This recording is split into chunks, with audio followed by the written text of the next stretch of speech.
Retired ex-Secretary Bhattacharya ji's direct attack on the federal structure of this country. सारे गरीब आज मर रहे हैं पश्चिम बंगाल में इसी तृणमूल कांग्रेस की राजनीति का कारण।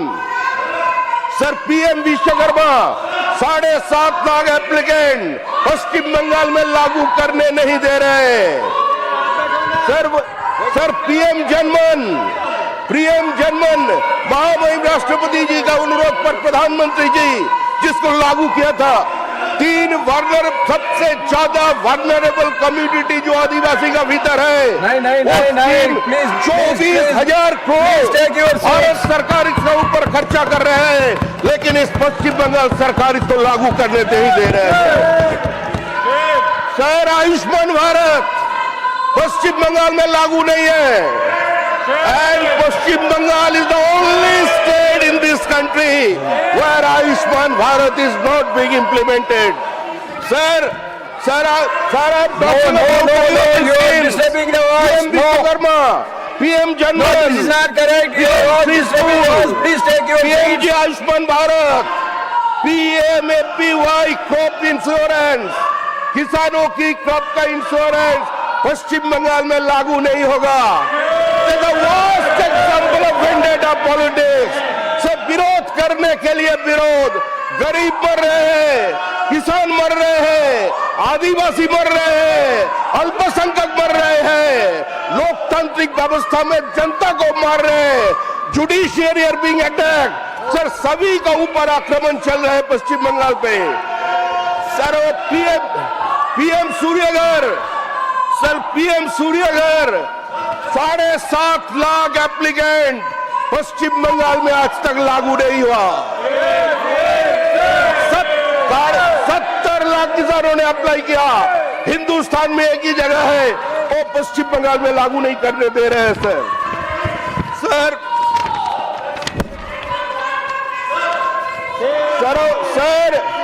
स्मार्ट सिटी मिशन कलकत्ता का 3 शहर, sir Bidhannagar, Durgapur and Haldia, smart city उसको भी लागू करने नहीं दिया। सर एस्पायर इन डिस्ट्रिक्ट पश्चिम बंगाल में लागू नहीं हो रहा है,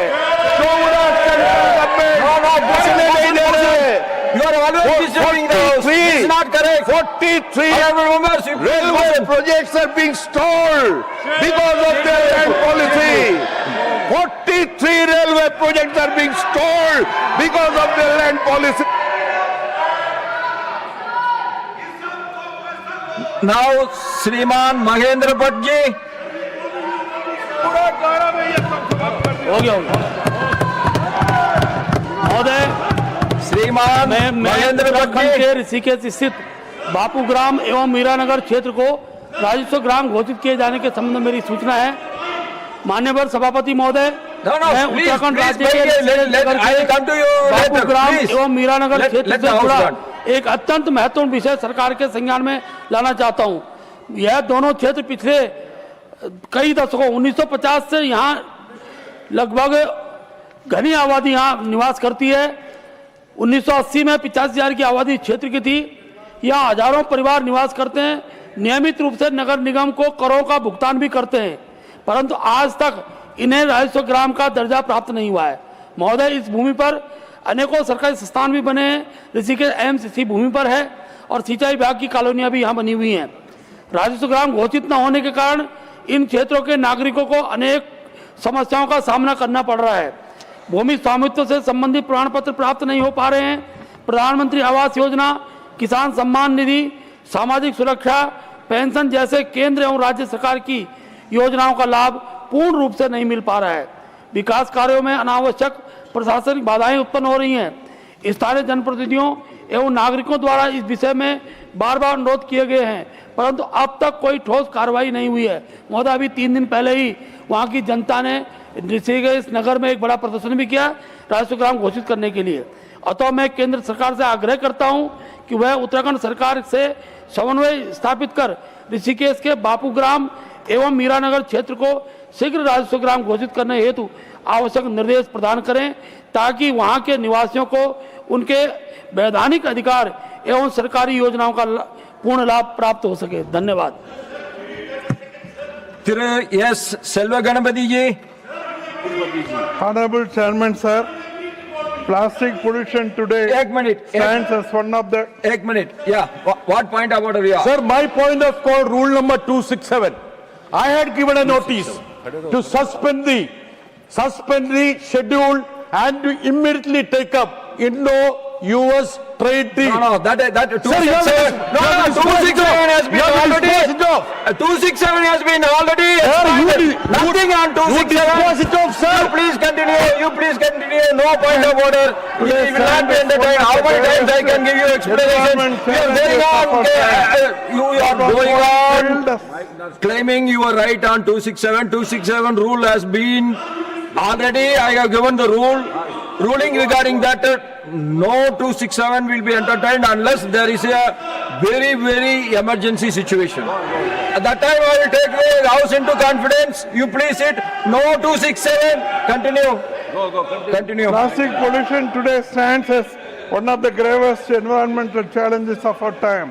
What was once hailed as a miracle material has now become a menace, choking our rivers, contaminating our soil, and threatening marine life. India alone... No, I am not going to allow anybody to talk on 267. The ruling has been already given. Please sit. No 267, please. Please take your seat. Please take your seat. You have no right to question the chair. No right to question the chair. Demands urgent and collective action. But let us If you don't want to understand 267, then I cannot help you. in this challenge lies a tremendous opportunity. If managed wisely, plastic waste can be transformed into a resource that not only safeguards our environment but also yields significant revenue. In order to tackle the problem, we must strengthen enforcement of existing bans on single-use plastics and encourage alternatives such as biodegradable packaging. Investment in modern recycling infrastructure is essential. Segregation at source, efficient collection systems, and advanced recycling plants must be given importance. Public awareness campaigns should be intensified so that every citizen understands their role in reducing plastic consumption and ensuring proper disposal. Further, we should explore and turning waste into wealth through plastic waste or repurposed into construction materials, road surfacing, Why? and even... Why you are shouting? You sit down. You sit down first. No, this is not the way. You want to disturb everybody. No. Industries, Nothing will go on record. circular economy models, we can create Accepting new speech. jobs and stimulate innovation. The environmental impact includes reduction in pollution through recycling, which reduces the volume of plastics that end up in landfills and oceans. Conservation of resources by reusing plastics, which minimizes the need for virgin raw materials, conserving energy and natural resources. Greener futures through a circular economy built on recycling fosters sustainability and aligns with the global climate goals. I urge the Government of India to invest in research, infrastructure and policies that encourage plastic recycling and upcycling. Public-private partnership, incentives for entrepreneurs and awareness campaigns which can accelerate the transformation of plastic waste into revenue generation. Together, we can turn... Srimati Rajati ji. Thank you, Chairman, sir. Respected sir, I wish to bring to the attention of the House the need to reinstate the fair concessions for senior citizens that were suspended during the COVID-19 pandemic. Prior to March 2020, senior citizens received concessions of 40% and 50% respectively for men and women across all classes of travel. This suspension has not been withdrawn, causing significant financial hardship to a lot of elderly citizens, many of whom rely on pensions or have no steady income. I would like to clarify that RTI records revealed that the ministry was able to save 2,560.9 crores by suspending these concessions during the COVID-19 period.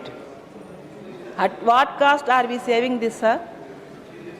The Parliamentary Standing Committee on Railways on 2022 had recommended restoration of these concessions at least in sleeper and 3 AC classes to assist lower income travelers. Senior citizens' welfare is a matter of social justice and dignity. While the government cites a general subsidy of probably 40%, 53% for all passengers, the elderly need additional support. I urge the Minister of Railway to immediately restore these concessions, ensuring our senior citizens can travel with ease of respect while reinstating the concession for senior citizens. It should be extended in the new trains, including Vande Bharat. I also urge the government to extend the concession to the persons with disabilities and journalists. Thank you, sir. Sriman Maharaja Sanjoba Lesamba.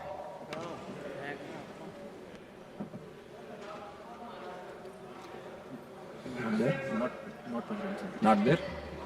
Dr. Ashok Kumar Mittal. धन्यवाद महोदय।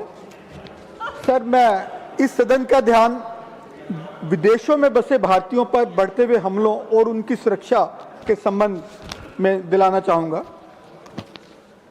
Sir, ये issue हमारे देश के राष्ट्र स्वाभिमान और हमारे नागरिकों की सुरक्षा से जुड़ा है, जो भारत को छोड़कर विदेशों में जाते हैं, कुछ पढ़ाई करने जाते हैं, कुछ नौकरियों के लिए जाते हैं, और हम बड़े गर्व से कहते हैं कि हमें तकरीबन 15 लाख करोड़ की फॉरेन करेंसी जो है वो मुद्रा ये लोग भेजते हैं रेमिटेंसेस के जरिए, जो कि टोटल भारत में जो फॉरेन करेंसी आती है उसका तकरीबन 15% है। सर, मैं पंजाब से हूं और पंजाब से लाखों लोग हर वर्ष नौकरी के लिए भी जाते हैं, पढ़ने के लिए भी जाते हैं। सर, पीछे हमने देखा कि विदेशों से लोगों को डिपोर्ट किया गया, जंजीरों में बांध के